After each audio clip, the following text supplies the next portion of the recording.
সবাইকে জানাচ্ছি শুভ সকাল। তো সবাই কেমন আছেন? আমি আলহামদুলিল্লাহ অনেক ভালো আছি। তো আজকে হচ্ছে বাসার নর্মাল উপকরণ দিয়ে খুবই স্পেশাল একটা রান্না তৈরি করে ফেলছি। এটা খাইতে অনেক মজা ভাই। আপনি রুটির সাথে খেতে পারেন, পরোটার সাথেও খাইতে পারেন, তবে ভাত দিয়ে খাইতে আমার কাছে ভালো লাগে না। তো যাই হোক, এটা হচ্ছে আপনার টমেটো আর আলুর একটা স্পেশাল ঝোল। এটা কিভাবে তৈরি করতে হয় সেটাই আজকে আপনাদের সাথে শেয়ার করব। তো এটা তৈরি করার জন্য আপনাকে আগে চলে যেতে হবে রান্নাঘরে। রান্নাঘরে প্রচুর ঠান্ডা, যার জন্য হচ্ছে আমি দুইটা চুলা একসাথে জ্বালাই দিছি, যাতে একটু রান্নাঘরটা গরম হয়, যাতে রান্না করতে যায় মজা পাই। তো এরপর হচ্ছে আপনার কড়াই দিয়ে দিলাম। কড়াইয়ের মধ্যে হচ্ছে আপনার এইভাবে ঘুরে ঘুরে তেল দিলাম। আর এখানে হচ্ছে আমি দুইটা বড় বড় পেঁয়াজ কুচি করে নিছি। তো এই পেঁয়াজটা হচ্ছে একটু বাদামি কালার করে আমি ভাজবো।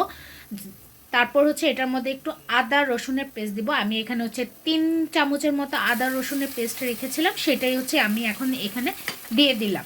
তো এটা দেওয়ার পর এটাকে একটু ভালো করে ভেজে নেবেন, কারণ না হলে আদা রসুনের একটা গন্ধ থেকে যাবে। তো এরপর হচ্ছে আমি এখানে 5 ফোড়নটা দিয়ে দিচ্ছি। 5 ফোড়ন হচ্ছে আমি 2 চামচের মতো নিয়েছি, তবে অর্ধেক এখন দিব, পুরাটা একসাথে দিলে হচ্ছে আপনার পুড়ে যেতে পারে। তো এরপর হচ্ছে এখানে আমি 3টা বড় বড় লাল টমেটোর সাথে হালকা একটু সবুজ কালারের একটা টমেটো নিয়েছি, যাতে একটু টক টক লাগে খেতে। তো টমেটোটা হচ্ছে আপনার দিয়ে একটু লবণ দিয়ে দিব। লবণ দিয়ে হচ্ছে এটাকে একটু নরম হতে দেব, অনেকক্ষণ জাল দেব যাতে একটু নরম হয়ে আসে। আর এই যে আলু, এই আলুটা হচ্ছে হাফ বয়েল করে দেন এটাকে হাত দিয়ে ভেঙে নিছি এমন বড় বড় টুকরা করে।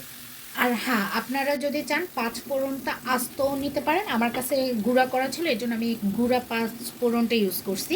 তো এখানে হচ্ছে আমার টমেটোটা গলে গেছে। তো এখানে আমি 5টার মতো কাঁচামরিচ দিয়ে দিছি। আপনারা যদি আরও ঝাল খেতে চান সেক্ষেত্রে আরও ঝাল দিতে পারেন। আর এখানে হচ্ছে আপনার হলুদ, লবণ, লাল মরিচের গুঁড়া, ধনিয়ার গুঁড়া, জিরার গুঁড়া আর অল্প একটু গোলমরিচের গুঁড়া আমি দিয়ে এটাকে একটু ভালো করে মেখে নিছি। আর ওই যে একটু 5 ফোড়ন রেখে দিছিলাম, সেই 5 ফোড়নটা এখন দিয়ে দিলাম।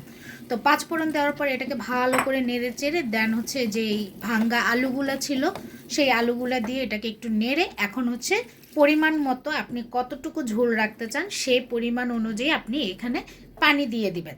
তো পানি দেওয়ার পর আমি এখানে স্পেশালি একটু মটরশুঁটি দিছি, কারণ আমার জামাইয়ের মটরশুঁটি অনেক পছন্দ, এই জন্য একটু মটরশুঁটি দিয়ে দিছি। তো দেওয়ার পর এটাকে অনেকক্ষণ চুলায় রাখছি, যতক্ষণ পর্যন্ত একটু মানে ঝোলটা কমে না আসছে। ঝোলটা হালকা একটু কমে আসলে আমি এই জিনিসটা দিব। আর এটা হচ্ছে বেসন, যে বেসনটা হচ্ছে আমি একটু হালকা ভেজে নিছি। যদি আপনি বেসনটা ভেজে ইউজ না করেন সেই ক্ষেত্রে হচ্ছে এটার থেকে একটা বাজে গন্ধ আসে। যখন আপনি বেসনটা এটার সাথে আপনি লিকুইডটা আর কি দিবেন, খুবই খারাপ বাজে গন্ধ আসে। এই জন্য হচ্ছে আপনি কাইন্ডলি চেষ্টা করবেন যেন এটা ভেজে তারপর দেন। আর এটা দেওয়ার সাথে সাথে দেখবেন খুবই ঘন একটা কালার চলে আসবে।